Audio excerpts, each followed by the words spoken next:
Welcome back everyone. So on our previous tutorial of PokeScrape, we parsed some data from the online Pokedex and then we cleared the data and we stored it on a JSON file. Now let's parse the data from our JSON file. So here's our code storing data. Mm, here we go. So let's just run this script again. And we just parsed our JSON file, and you can see all the types, names, and everything all clean. So for statistical analysis, we're interested to know, first of all, the max stat and the min stat of each Pokemon. So we just created two functions. For the max stat, which is really easy because we have a convenient pandas function, .max. And what we simply do is get the data frame and add a list of columns that we are interested in. And once we do that, we collect the name for the max stat of that particular Pokemon. For example, if the max stat for the call, let's think of HP is 5000, then the data frame will parse the row where the the HP value has 5000, which is the maximum value, and give us the name of the Pokemon. And the reason I put a 0 after the values is because you'll get, for example, Mewtwo in a list with one string on it, and the 0 will allow us to parse the value as in that string. And then we just put in a message and we add a /n towards the end so that we have a different sentence for each Pokemon stat. And we do the exact same thing with the min value. Now that we have that, oh, there's a typo here, min. Okay, running the code. That loaded the functions to memory. Now let us look at the stats for attack, defense, HP, special attack, special defense, speed, and total. Now here goes nothing. So as you can see here, these are the max stats and these are the min stats. For the max stats, we see that Mewtwo has multiple spots for total, special attack, and the greatest attack. Steelix has the greatest defense. I'm not surprised at all. And Sims Shuckle has special defense. I didn't see that coming. And Deoxys has the highest speed. Weakest, I can expect a Caterpie to be somewhere here. And looks like Shuckle has the worst special attack, where else it has the greatest special defense.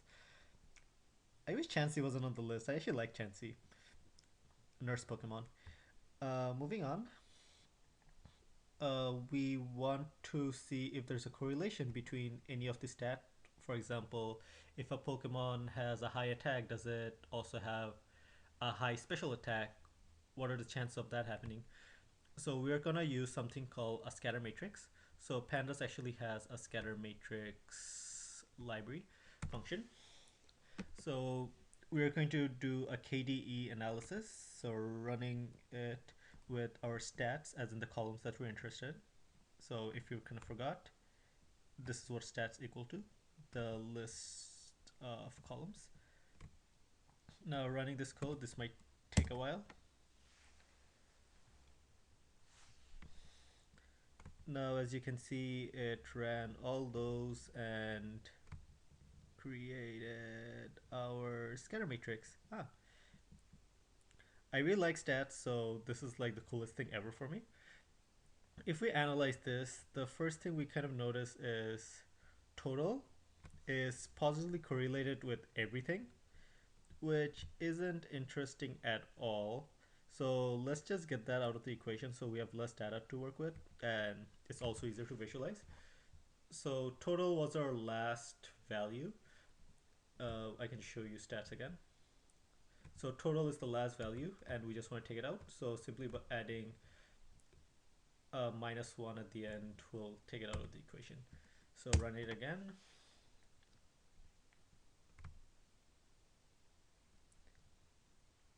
There you go. we have less values now. Um, Straight up, we can see this defense and special defense have a high correlation and also has a very high R square value. So this is pretty reliable. Let's see attack and special attack. Where we go. Seems like there is a correlation, but the data points are kind of all over the place. So we can't really say much. Nothing can be said much about speed or HP from my analysis. If you guys see something, please let me know. And seems like HP has the least variance. Just like pretty much all the Pokemon have very similar variance. I mean, very similar HP values.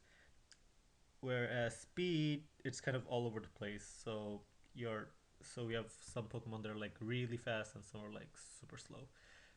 I have some analysis written down here for the notebook if you're interested. So let's just move on. Next up, we're going to try and analyze the type. So for that, we have already broken up the data frame for type. So before we had the different types concatenated into one string, and we had a function to break it up into a list. This will come in handy right now. So what we're going to do is we're going to take each value and create a new dictionary, and each row will have a unique type value. For example, Bulbasaur is a plant type and a poison type. So Bulbasaur will now have two rows, one with grass and one with poison. And we cannot use this Pokemon ID anymore because, I mean ID as an index, because we'll have multiple IDs for different indices, or we'll basically have two or three values of the same ID. So we need a different index system. So we took that into consideration when making this new dictionary. You can take a look at this in more detail. All I did is use the exact same columns. Only for type, I just broke it up into two. So I'm just iterating through each of the types and creating a new row, which is basically being done in this code. We make a new dictionary called new dict, and then we make a new df, which is our new data frame. So we make that, and seems like we have an error. What is that? Dict is not defined. Why is that? Let us go up a bit.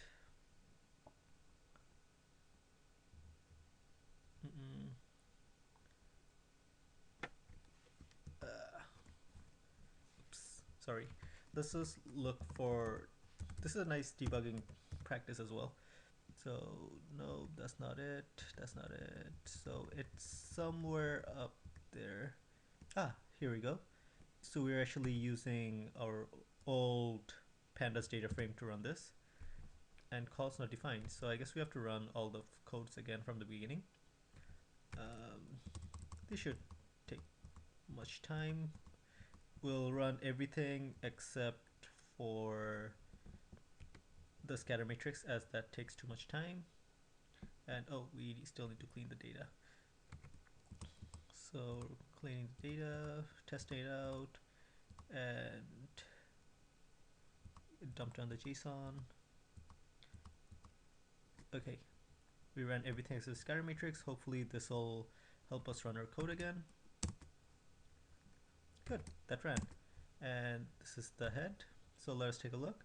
As you can see, Bulbasaur has two different rows, one for grass, one for poison. Ivysaur has grass, poison, etc. And we're gonna take in the types and have this unique function, which will tell us what are the different types or the unique list of types we have for all our Pokemon. So printing that out, ooh, we have a nice list. I'm honestly a fan of the original Pokemon series, as in the first 150. So a lot of new ones came, such as Fairy, which I don't remember seeing. Steel came out late. I think I stopped watching Pokemon when Dark and Light came out. So, oh, there is no Light Pokemon. Interesting. I guess there's only Dark types. Okay, now that we have it, we are going to create a plot. So this is a bit of a complex code, so you might want to look into it one by one. Basically, I'm creating a bar graph of each type. Actually, let me just create the plot. Maybe that'll make more sense. So I've created the plot and running it. Ah, there you go. So basically, I took each type and found the mean and standard deviation of each type of the Pokemon. So we basically created a figure, subtitles, statistics. So for our main figure with two subplots, we have the title statistics. First, we create the mean and the subplot, which is basically the same. The mean and standard deviation. They just have two different subplots, 121 and 122. So basically, I want a figure with one row and two column subplots, and the third one is the ID. I put in the title, mean, standard deviation, and this line is basically for plotting. So I find this mean and standard deviation of each type, and then I plot. And basically, when plotting, I'm iterating through each type, and that's going to give me our bar graph, our horizontal bar graph. So straight up from here, we can see that dark types have the greatest variance in total stats, and the greatest average stats for total is ice type. The colors are kind of close, so I'll go with ice for now. I've written some stats down here so you can take a look at it later. And for now, that's it. So now you guys can make a scatter matrix, a bar graph, and you can see the max and min value. So if you're interested, next tutorial I'll teach you how to build a Pokedex. So till then, have fun.